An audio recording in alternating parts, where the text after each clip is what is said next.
Hello, and welcome back to the Author Roundup, a special segment of the Book Connection Show where we meet up and coming indie authors and talk to them about their recently released books.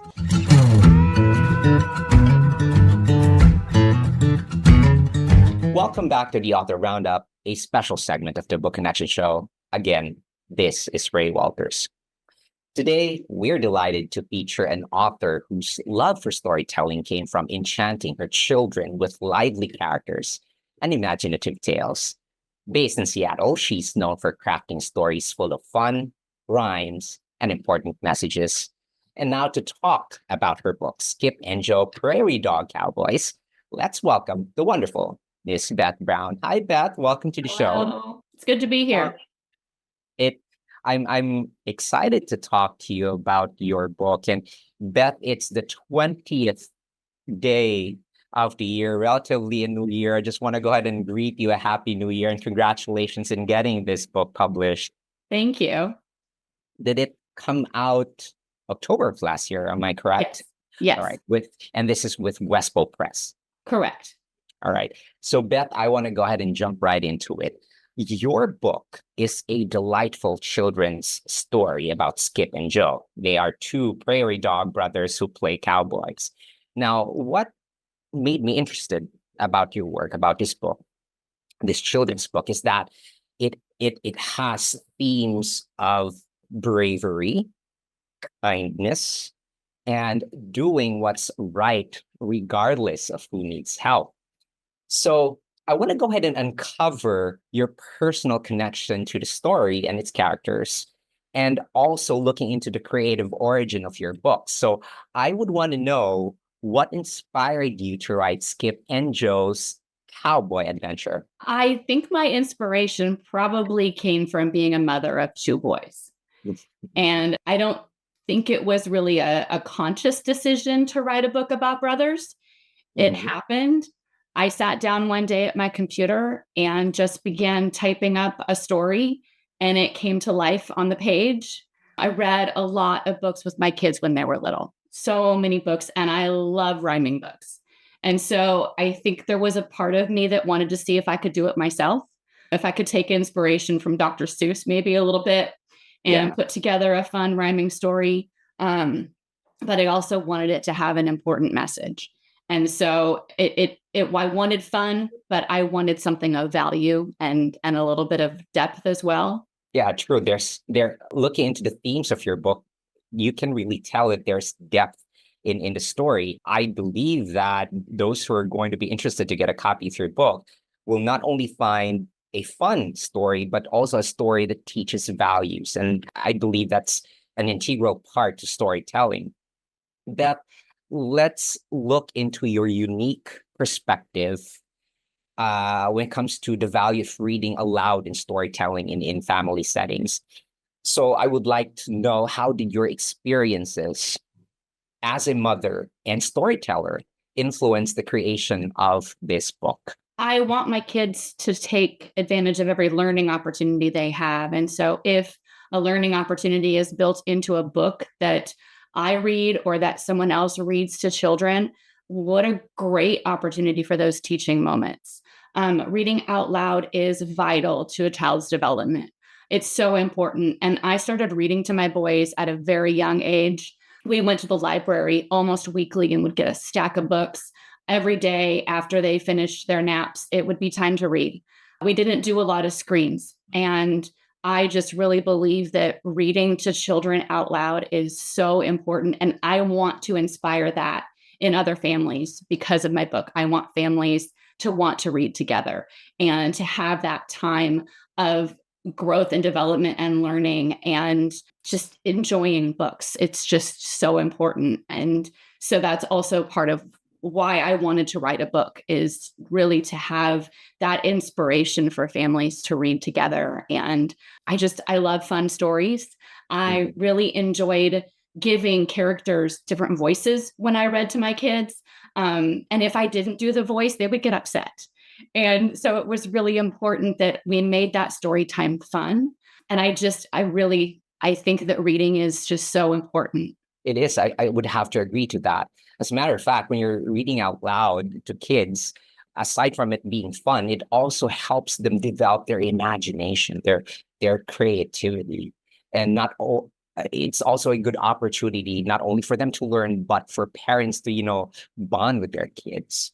That's really Absolutely. nice. Really, really nice. Let's look into the themes and lessons that your book carries. So the story emphasizes bravery and kindness. Those are some of the themes. Why did you choose these values as central to the narrative? Kindness and love are vital to all people. All people need to experience kindness and love. And teaching that to the youngest population is so important for our kids to grow up understanding the value of love and kindness and showing kindness and doing the right thing no matter what. Again, I wanted my book to have a lesson to it. And so starting with those core values, those were core values that I was taught as a child. And so having those values in there and being able to have those moments of talking, when a parent or a grandparent or a caregiver is reading the book to a child, to be able to talk about, wow, Skip and Joe, they did the right thing. They showed love and kindness to someone who maybe they wouldn't have ordinarily done. And I think that children can see that being modeled in the book and can see how it turned to be a good thing. That's really nice. Integrity being taught at a very young age means a lot. And I would have to say that we parents of today are the ones who actually holds the key to our future. I mean, to the young generations that's going to take over everything else after we go. And it's not only a beautiful character or trait or attitude to pass on, but it's something that we all need. And that's so nice. Beth, let's explore how children might relate to or learn from the book's moral lessons. Since we've already talked about integrity, about bravery and kindness, the prairie dogs chose to help an unlikely ally. We're not going to talk about who this unlikely ally is. It's up for them to find out. But how do you think this resonates with children and their understanding of friendship and courage? I think children can see from the book that Skip and Joe chose to do the right thing. And I think that that can resonate even with, a child falls down on the playground and you help that child up, or a sibling needs help tying a shoe, or, cleaning up a mess, or smiling at someone at the grocery store or the restaurant. These things our kids need to know that they can do those things. Even befriending a bully at school, those things happen in our world, and you can end up making a friend. You can end up making someone else smile just from smiling at them or helping somebody out. It's just so important in our world because our world is so focused on self-love that an attitude of selflessness, it's so important for kids to learn that and hopefully live that out as they grow.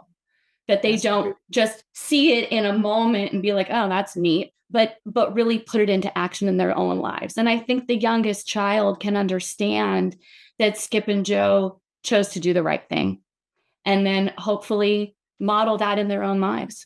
It's really nice to be able to value others as you also value yourself.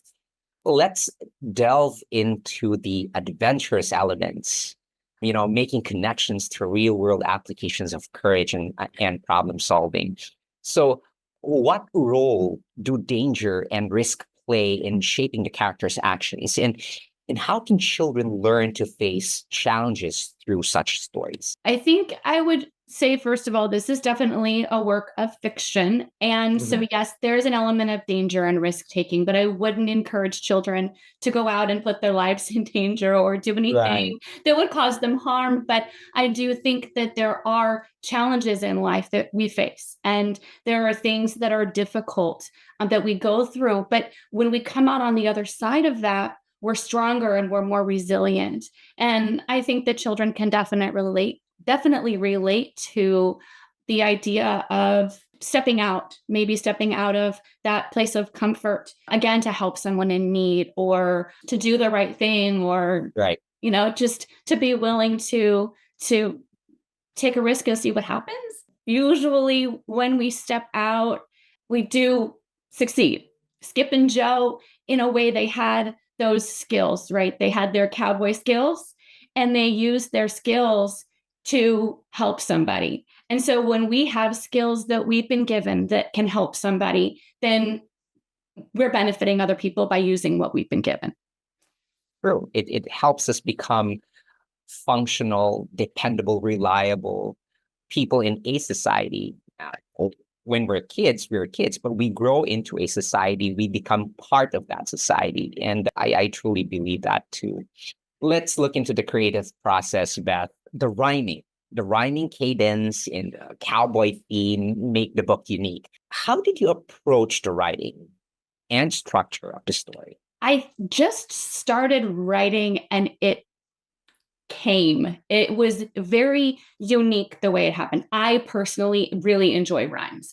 I love making up rhymes. I like to send my family on scavenger hunts to find gifts, and the clue will rhyme. I really enjoy coming up with that rhyming. And then I'm kind of musical. And so that cadence flows naturally when I read rhymes. And so there was a naturalness to it. But at the same time, it is challenging. It's challenging to come up with, okay, how do you craft the sentences so that they work to get across what you're trying to say?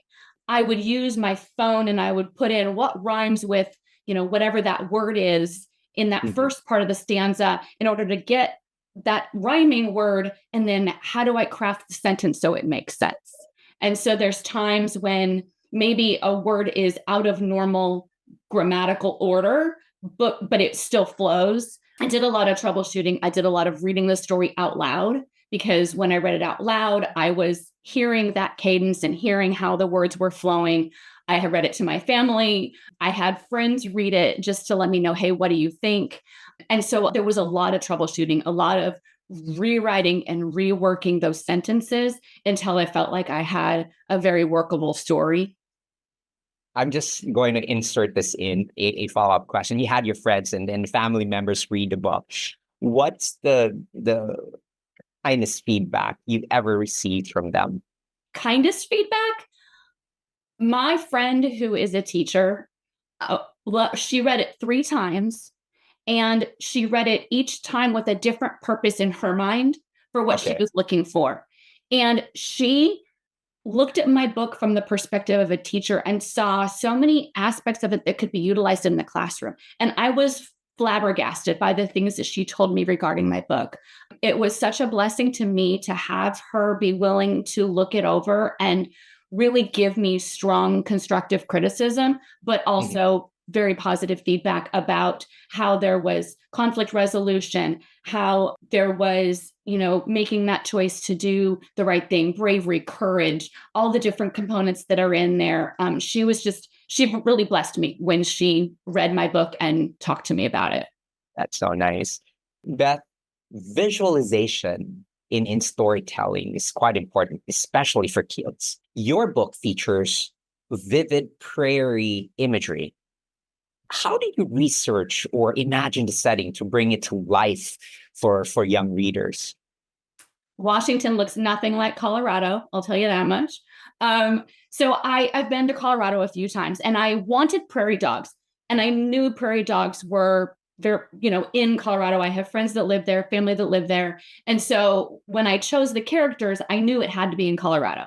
I also knew that it had to kind of be in those flat areas. And then I wanted the Rocky Mountains in the distance. So I did Google images of Colorado prairies and kind of got that idea of what it needed to look like. But I also knew that based on my story, I needed to have, holes in the ground where other prairie dogs live. I needed to have kind of some rocks and shrubs and different things in the foreground that would create the proper images for the story to tell itself out.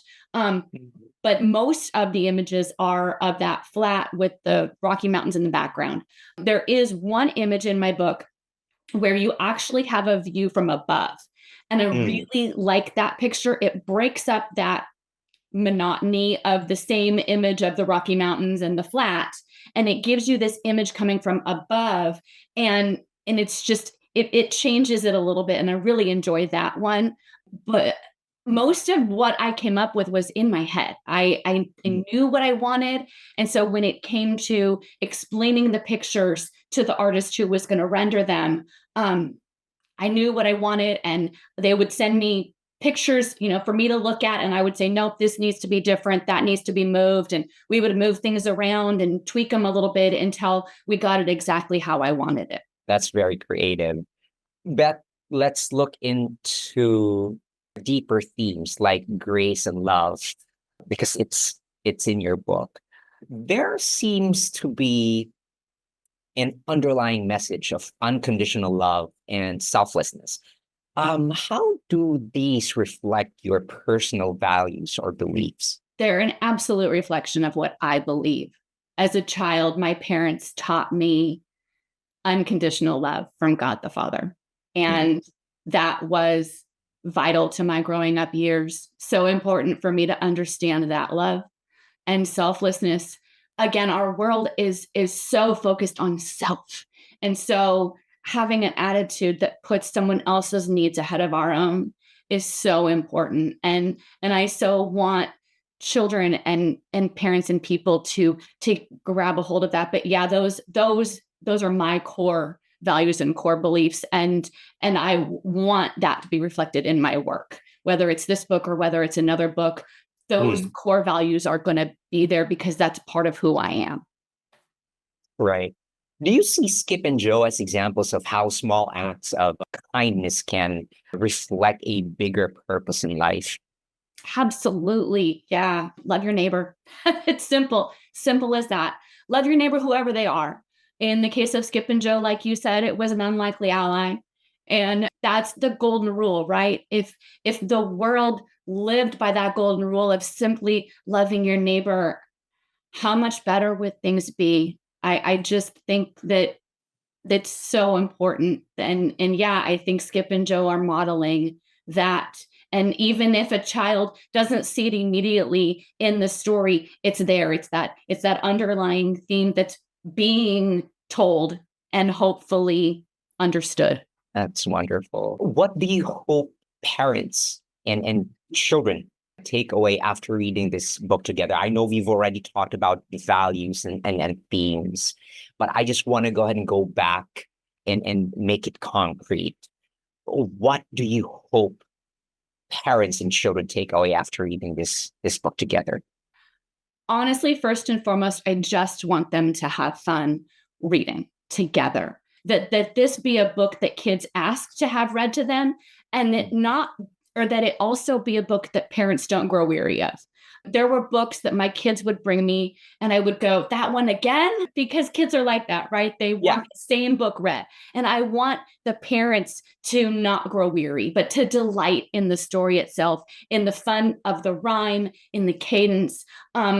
But also, we've talked about it. I want that takeaway to be that my story has a lesson, that there's a value to reading it, that there's worth in reading what I've written, that it's not just a fun book about a couple of prairie dogs, but there's actually teaching moments throughout, and that parents, grandparents, caregivers can take advantage of those teaching moments within my book. I want kids to ask to read it again and again. And teaser, I want them to look forward to finding the little hidden character that's in there as well. That was part of my plan, was to have a bit of a game within the book. And so that also hopefully draws the reader and the listener back to my book to hear it again. That is so meaningful, Beth. Do you have any tips for parents who want to inspire a love of reading and storytelling in their kids? Absolutely. Read to your kids, read to them from the very youngest ages. Again, I remember reading to my son when he was in his little bouncer thing, like that, the saucer thing that he would sit into. He wasn't even walking yet. And I read stories because I knew that there was value in that. So read, go to the library, get books, find lots of different authors to read, figure out what your child enjoys, whether it's fiction or nonfiction. read those books with your children. Play with rhyming words together. Just enjoy, getting, well, what can rhyme with this? Or how does this rhyme? Or what can we make up? The other thing I thought of was a game called What Comes Next, where one person starts a story and you start with a few sentences, and then maybe you point at another person and go, okay, what comes next? And then that person gets to continue making up the story. So I think making up stories as a family together and just enjoying reading books and that family time, put away the screens. I don't know. I just have such a love for books, and it grows that imagination, especially when you get to books that don't have pictures. When you start reading chapter books and then your own mind, the children are making up what the characters might look like or what's happening, and they're developing their own imagination and their own imagery in their own mind of what they're seeing in the book. And that's so developmentally important and so valuable to have those things rather than it always being handed to you on a screen. I second that. Yeah. Do you have plans for future ventures with Skip and Joe? And where can readers find your book and connect with you for updates on the work? So, yes, I have actually 3 more Skip and Joe manuscripts that I've written. So there's a little teaser. I would love to get those published at some point. I've also written a few other books with different characters and different storylines that I really would love to get out there someday. My book can be found, like you said, on Westbow Press. It's also available on Amazon, and it's at the Barnes and Noble website, lots of different locations that it can be purchased. As far as connecting with me, I have a Facebook page, Beth Brown, and I'm on Instagram at Beth Brown Books. And there is a website that is about my book, also Beth Brown. Beth, thank you so much for taking us through the world of Skip and Joe. It's a pleasure having you on the show, and thank you for discussing your book again with us. Absolutely. I'm looking forward to getting another conversation with you regarding Skip and Joe's future endeavors, future adventures. And I also would want to give a big shout out to our awesome viewers and listeners for joining us for this interview. Stay tuned for more inspiring conversations on the Book Connection Show. I'm Ray Walters. Join me next time as we explore the world of self-supported publishing, one indie author at a time.